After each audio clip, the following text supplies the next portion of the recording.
Mayong buntag sa tanan, sa dihang nagbasa ko sa Biblia, dunay pasahe sa Biblia nga ako ang nakit-an nga nindot kaayo. Makita ni siya diha sa Salmo 25 bersikulo 14. Niingon dire, ang Ginoo higala sa mutahod kaniya ug tudloan niya sila sa iyang kasabutan.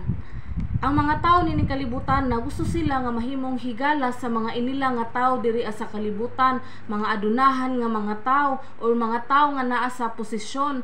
Pero unsa na lang gayud kanindot kung ang tao gyud magtinguha siya nga mahimong higala sa Ginoo, kay ang Ginoo labaw pa siya sa mayor, labaw pa siya sa governor, labaw pa siya sa bisan kinsa nga dato nga mga tao niini nga kalibutan. Ug gisultihan ta ani nga pasahe sa Biblia unsa nga paagi nga mahimo natong higala ang Ginoo.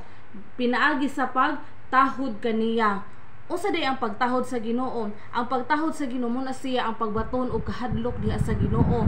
Ang pagbaton og kahadlok sa Ginoo mao na siya ang paglikay sa daotan ug ang pagtuman sa mga sugo sa Ginoo. Ug nindot pa gyud diri kay niingon nga tudloan niya sila sa iyang kasabutan. So mao ni siya mga higala kung gusto ta nga mahimo nga higala sa atong buhi nga Dios, kinahanglan nga mutahod gyud ta niya kanunay sa tanan natong buhaton. Kinahanglan nga tahuron nato ang Ginoo ug atong hinumduman kanunay nga ang Ginoo labaw pa gyud ni bisan kinsa ug nindot kaayo kung sa Ginoo mahimo ka nga higala. Daghan kayong salamat sa pagtan-aw. God bless you more.